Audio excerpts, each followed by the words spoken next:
ಇವತ್ತು ನಮ್ಮ ಇದರಿಂದ ರಮೇಶ್ ಗೌಡರು ಮತ್ತೆ ಜನತಾದಳ ನಿಮ್ಮ ಕರೆಗೆ ಹೋಗ್ಬಿಟ್ಟು ಇಷ್ಟು ಜನ ನಿಮ್ಮ ಪ್ರೀತಿಯಿಂದ ನಿಮ್ಮ ಮೇಲಿರೋ ಪ್ರೀತಿಯಿಂದ ಇಷ್ಟು ಜನ ಸೇರಿ ಒಂದು ಸಭೆನ ಯಶಸ್ವಿ ಮಾಡೋದ್ರಲ್ಲಿ ನಡೆಸಿದ ಸಭೆ ಬಗ್ಗೆ ತರಬೇಡಿ ಸರ್.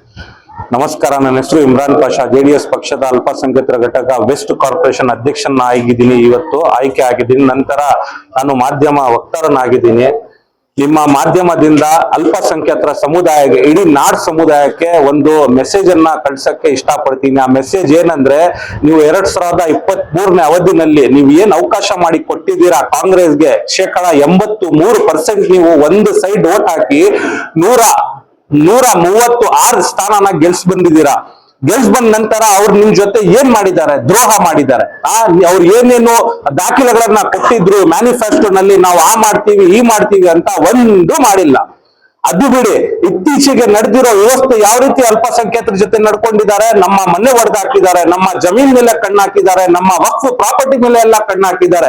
ಇದೆಲ್ಲ ದ್ರೋಹ ಆಗ್ತಾರೆ ಯಾರಿಗೆ? ಬರ್ರಿ ಮುಸ್ಲಿಂ ಸಮುದಾಯಕ್ಕೆ. ಯಾರೋ ಮುಸ್ಲಿಂ ಸಮುದಾಯದಲ್ಲಿ ಧ್ವನಿ ಎತ್ತವ್ರು ಯಾರೋ ನಾಯಕರು ಇಲ್ಲ. ಇದ್ದಿದ್ದು ನಾಯಕರು ಒಂದೆರಡು ನಾಯಕರು ಅಂತ ಇದ್ರು. ಅವ್ರ ಗತಿಗೆ ಏನ್ ಮಾಡಿದೀರಾ ನೀವು? ಒಂದು ಮಿನಿಸ್ಟರ್ ಸ್ಥಾನ ಕೊಡಕ್ಕೆ ಹಿಂದೆ ಮುಂದೆ ಓಡಾಡ್ತಾ ಇದ್ದೀರಾ. ಇಡೀ ಸಮುದಾಯ ಹೆಸರು ತಗೊಂಡವರು ಏನೇನೋ ಮಾಡಿದ್ರು, ಏನೇನೋ ಹೇಳಿದ್ರು, ಒಂದು ಅವಕಾಶ ಕೊಟ್ಟಿಲ್ಲ. ದಾವಣಗೆರೆ ಕ್ಷೇತ್ರದಲ್ಲಿ ಒಂದು ಸೀಟ್ ಕೊಡೋ ಯೋಗ್ಯತೆ ಇಲ್ಲ ಈ ಕಾಂಗ್ರೆಸ್ ಪಾರ್ಟಿಗೆ. ಅಂತ ಗತಿ ಬಂದ್ಬಿಟ್ಟಿದೆ. ಮುಸ್ಲಿಂ ಸಮುದಾಯಕ್ಕೆ, ನನ್ನ ಅಣ್ಣ ತಮ್ಮಂದಿರಿಗೆ, ಅಕ್ಕ ತಂಗಿಯರಿಗೆ ನಾನು ಹೇಳ್ತಾ ಇದ್ದೀನಿ, ಜೆಡಿಎಸ್ ಪಕ್ಷ ಒಂದು ಅವಕಾಶ ಕೊಟ್ಟಿದೆ. ಇದು ಗೋಲ್ಡನ್ ಆಪರ್ಚುನಿಟಿ ಅಂತ ಇದೀವಿ ನಾವು. ಇಷ್ಟು ನಾವು ದೂರ ಹೋದ್ರು ಅಷ್ಟು ಮತ ಹಾಕಿಲ್ಲ, ಗೆಲ್ಸ್ಕೊಂಡ್ ಬಂದಿಲ್ಲ. ಚನ್ನಪಟ್ಟಣ ಆಗಿರ್ಲಿ, ರಾಮನಗರ ಆಗಿರ್ಲಿ, ಅಷ್ಟಾದ್ರೂ ನಮ್ಮ ನೋಡಿ ಹಿರಿಯರು ಎಲ್ಲಾರು, ಕಿರಿಯರು ಎಲ್ಲಾರು ಸೇರಿ ಇವಾಗ ನೀವು ಬರ್ತಾ ಇದ್ದೀರಾ. ಅವರು ಕೈ ಚಾಚಿ ನಿಮ್ಗೆ ವೆಲ್ಕಮ್ ಮಾಡ್ತಾ ಇದ್ದಾರೆ. ಅಭಿನಂದನೆಯನ್ನ ತೋರಿಸಿ ನಿಮ್ಗೆ ಒಂದು ಸ್ಥಾನಮಾನ ಬೆಳೆಸಕ್ಕೆ ಅವಕಾಶ ಮಾಡಿ ಕೊಡ್ತಾ ಇದ್ದಾರೆ. ಇದೇ ನೀವು ಬೇರೆ ಯಾವುದೇ ರಾಷ್ಟ್ರೀಯ ಪಕ್ಷದಲ್ಲಿ ನಿಮ್ಗೆ ಅವಕಾಶ ಸಿಕ್ಕಲ್ಲ. ನಾಡು ನುಡಿ ಜಲ ಭಾಷೆಗೆ ಗೌರವ ಕೊಡೋ ಪಕ್ಷ ಒಂದೇ ಪಕ್ಷ, ಜೆಡಿಎಸ್ ಪಕ್ಷ.